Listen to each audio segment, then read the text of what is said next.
E depois de mais de 20 milhões de discos vendidos também, 24 álbuns, apresentações históricas, especialmente no Rock in Rio, e shows em 80 países, um grande legado. A maior banda de metal brasileira vai encerrar agora a carreira. O grupo vai rodar o país, alguns shows inclusive com ingressos já esgotados.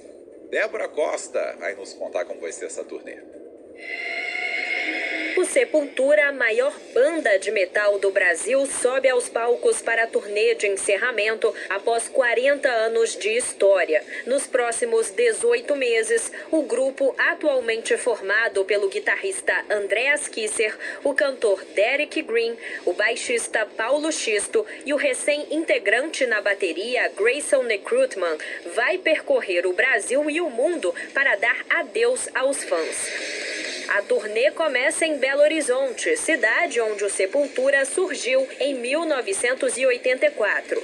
Durante as últimas 4 décadas, o grupo experimentou diferentes formações, altos e baixos, mas conseguiu sustentar o sucesso no Brasil e principalmente no exterior. O guitarrista Andreas Kisser, que se juntou ao Sepultura em 1987 e revolucionou com riffs e solos de guitarra, afirmou à CBN que essa despedida foi muito bem estudada nos últimos 2 anos. Parar a banda num momento bom, eu acho que é um privilégio. A gente não precisaria esperar alguma outra coisa acontecer para que a gente tivesse que parar, né?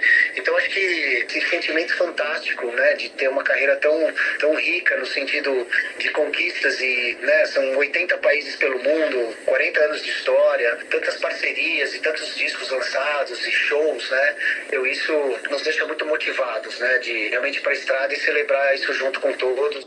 Ao refletir sobre os 40 anos de história do Sepultura, Andreas Kisser avalia que a banda precisou desbravar muitos caminhos, o que foi um marco. Uma história de pioneirismo também, de abrir portas, né, de fazer um som extremo, de cantar em inglês num país, né, que fala português, entre tantas outras coisas, né? E as oportunidades que apareceram, a gente estava pronto para encarar. Nós fomos para a Europa pela primeira vez em 89, no disco Beneath the Remains, o primeiro disco lançado mundialmente, e fomos sem equipe, sem nada, a gente não tinha nem empresário, nem hold, não sabia muito como funcionava o esquema, né? Mas fomos, e foi uma aula, né, de aprender como funciona uma banda na estrada.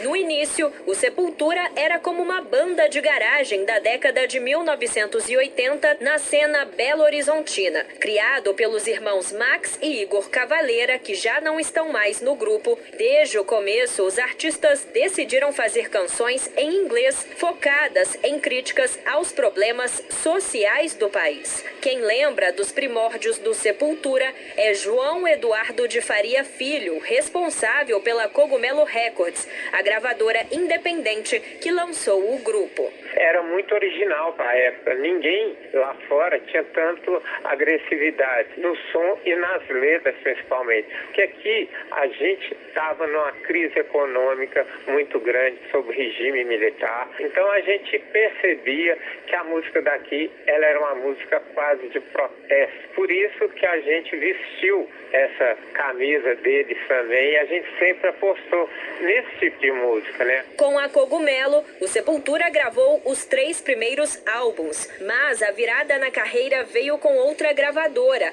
a norte-americana Roadrunner, que ajudou o grupo mineiro a alcançar o auge na década de 1990. Discos como Arise, Chaos AD e Roots elevaram o Sepultura a outro patamar. Para a professora e pesquisadora do metal mineiro, Patrícia Rodarte, o Roots foi revolucionário. O Roots ganha respeito porque ele traz a brasilidade pro som. Eles trazem a sonoridade dos indígenas, né? E os movimentos, né, da Bahia e tudo. Então os tambores. É muito importante esse processo para afirmação nacional lá fora. Então antes do Roots, é aquele som mesmo característico de heavy metal. E de repente ele, Sepultura, começa a fazer um movimento etnográfico, né? Na música.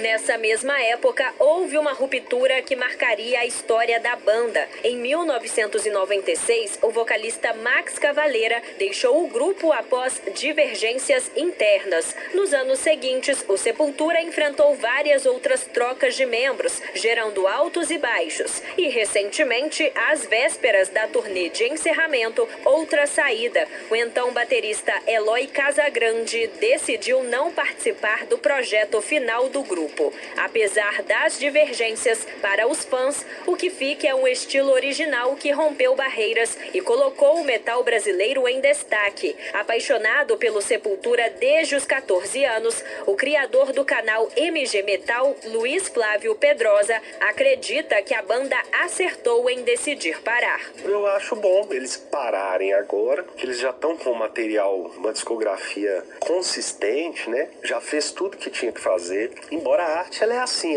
você não acaba uma obra, né? Que vai mudar é o mundo não ter mais o Sepultura ativo, né? O heavy metal, ele vai perder um membro, né? Um braço ali, né?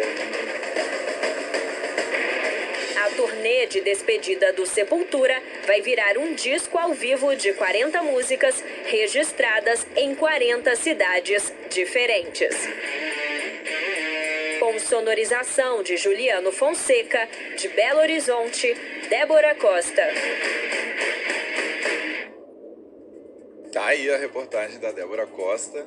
Agora há pouco a gente trouxe aqui uma outra matéria, né, Ricardo Porto. Ricardo Porto está aqui comigo no estúdio da CBN no Rio de Janeiro, e discutia se o filme Duna era o melhor filme de todos os tempos, né, porque teve uma nota muito alta lá no IMDb. E marca aí o retorno das sagas, isso, né? Sucesso das sagas. Agora, se é o melhor filme de todos os tempos, a gente não sabe. Só que a banda Sepultura certamente é a maior banda brasileira De metal, de rock, Você sem que dúvida. é um metaleiro, né, Ricardo? Gosta, né? Desse estilo musical. Não necessariamente metaleiro, gosto muito de rock, mas é a maior banda, a maior referência, necessariamente e indiscutivelmente, referência de rock brasileiro. Já foi Sepultura. show do Sepultura, não?